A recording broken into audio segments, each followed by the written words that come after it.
स्नेहा का सपना था कि उसे कोई बहुत ज्यादा समझदार और स्मार्ट पढ़ा लिखा लड़का मिले। लेकिन कहते हैं ना, जो भाग्य में होता है होता वही है। देख, मैं साफ कह रही हूँ, लड़की के बाप के पास भर भर के पैसा है। अरे एक बार लड़की ने तुझे पसंद कर लिया तो समझ के पैसे की तो नदियां भर जाएंगी, लेकिन फिर भी तेरी प्यास नहीं बुझेगी बेटा। अरे माँ, फ्रिज में मैंने 2 बोतल पानी की रखी है, और कैसे प्यास बुझेगी? अरे पांचवी फेल, मैं बात कर रही हूँ पैसों की प्यास की।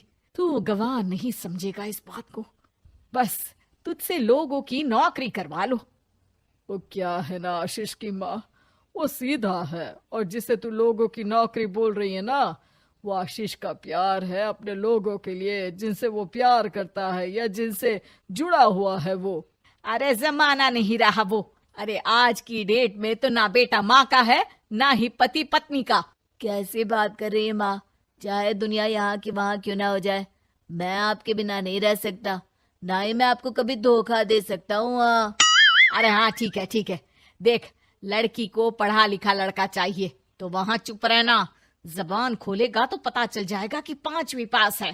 अरे तो पढ़ा देती ना आगे। माना सौतेली माँ हो, लेकिन दहेज की लालच तो अपने बेटे जैसी ही रख रही हो।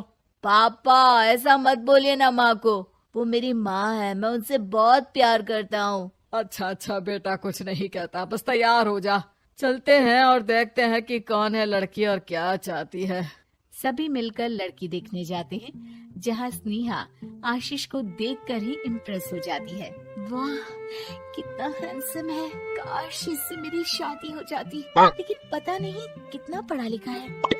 स्नेहा, लड़का बहुत अच्छा है, बेचारी की माँ दूसरी है, लेकिन देख रही है ना, हीरा भी इतना चमकीला नहीं होगा जितना कि ये। स्नेहा को समझ नहीं आता कि वो क्या करे। वो आशीष से मिलती है, उसकी सादगी, उसकी बातें उसे भा जाती है। मैंने नहीं सोचा था कि इतना पढ़ा लिखा लड़का मुझे मिलेगा। मैं शादी करने के लिए तैयार हूँ। और फिर स्नेहा और आशीष की शादी हो जाती है। शादी के बाद सासू माँ कहती है, अरे बेटा, वो तेरे जेवर मुझे दे दे, मैं संभाल कर रख दूंगी। स्नेहा, जो कि खुद भी एक समझदार लड़की थी, नहीं नहीं, मैं अपने जेवर नहीं दूंगी। उसके लिए तो मैंने पहले ही लॉकर खुलवा लिया था माँ जी। ये मेरी कुछ आर्टिफिशियल ज्वेलरी है, इसे रख लीजिए। वैसे मेरी अलमारी में जगह नहीं है ना। सास बेचारी नई नई बहू से क्या उलझती। सुनिए जी, मैंने आपके लिए खाना और नाश्ता बना दिया है। ऑफिस कब जाना है? कौन से ऑफिस में? मैं तो घर का सारा काम करता हूँ। हाँ, क्या बात कर रहे हैं? इतना पढ़ लिख कर आप घर का काम क्यों करते हैं? कितना पढ़ लिख कर? मैंने तो सिर्फ 5वीं तक पढ़ाई की है। तभी वहाँ सास आ जाती है। अरे 5वीं तक भी पढ़ लिया तो समझो मेरी कृपा से, वरना तो जो इसके लक्षण थे ना, क्या बताना। अच्छा आशीष, जरा बाहर जा और भाग कर टूथपेस्ट लेकर आ। सुबह से मंजन नहीं किया। और हाँ, फिर जाकर दुकान की सफाई कर देना। तेरा छोटा भाई दुकान पर जाने को तैयार हो रहा है। स्नेहा ये सब सुनकर हैरान रह जाती है। वो सोचती है कि आखिर उससे क्या गलती हो गई जो उसके साथ ऐसा हुआ। आशीष स्नेहा के पास जाता है। सुनो, तुमको तो मैंने पहली मुलाकात में ही बताया था कि। स्नेहा आशीष की बात ही नहीं सुनना चाहती है। वो जोर से चिल्लाती है, चुप रहो बिल्कुल, गंवार कहीं के।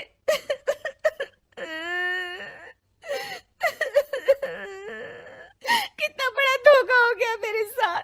अब मैं इस घर में नहीं रह सकती।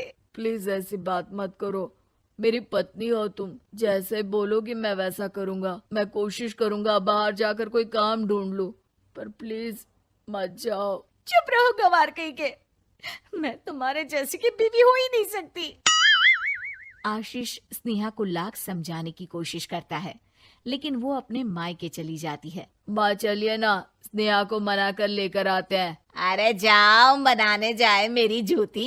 इतना घमंड, जैसे कलेक्टर हो कहीं की महारानी। अरे मैं तो तुझे कहूंगी कि तू भी भूल जा, हमने नहीं भगाया, खुद ही तो गई है। माँ वो बीवी है मेरी, मैं प्यार करता हूँ उससे, मैं जा रहा हूँ उसे लेने। वहीं स्नेहा के घर पर, माँ वो तो कुछ काम ही नहीं करता, घर का नौकर है, 5वीं पास।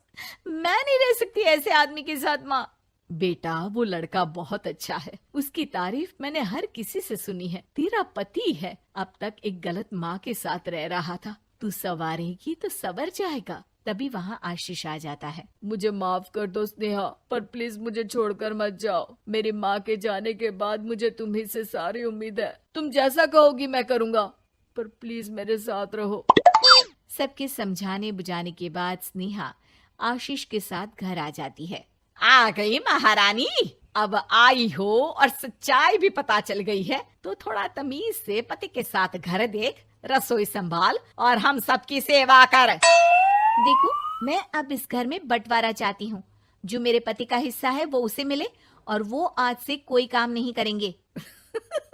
हिस्सा ले लो, लेकिन कमाओगे क्या, खाओगे क्या, धूल मिट्टी। अरे तेरा पति किसी काम का नहीं है, वो तो मेरा बेटा कमा रहा है तो 2 रोटी मिल जाती है इसे।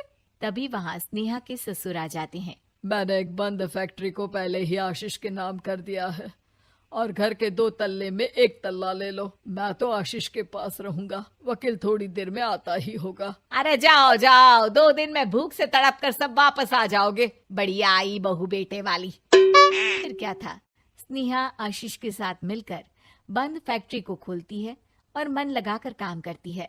दोनों की मेहनत रंग लाती है और आशीष अपनी मेहनत से एक सफल बिजनेसमैन बन जाता है। लेकिन एक दिन, अरे बहू बेटा आशीष, मुझे माफ कर दो, मैं भी अब तुम लोगों के साथ रहना चाहती हूँ। इस कमबख्त ने तो दुकान का बेड़ा गर्क कर दिया। वो तो आशीष था जो सारा दुकान का काम संभालता था। बेटा हमारे पास तो अब खाने को भी नहीं बचा। माँ जी, इसे कर्म के फल कहते हैं। खैर, खाना है तो आपको और आपके बेटे को काम करना पड़ेगा, समझी? हे भगवान, अब ये दिन आ गए हैं कि बहू के साथ रहने के लिए मुझे काम करना पड़ेगा। बेटा आशीष, तू ही समझाना अपनी बीवी को। पता है ना मैंने तुझे कितने प्यार से पाला है। हाँ माँ, वो तो ऐसे ही बोल रही है आपको। अरे घर में कामकाज के लिए बहुत सारे नौकर चाकर है, आप आराम से रहिए माँ। स्नेहा आशीष का अच्छा और सरल सच्चा व्यवहार देखकर मन ही मन सोचती है, मेरा पति गवार ही सही, लेकिन दुनिया का सबसे अच्छा इंसान है।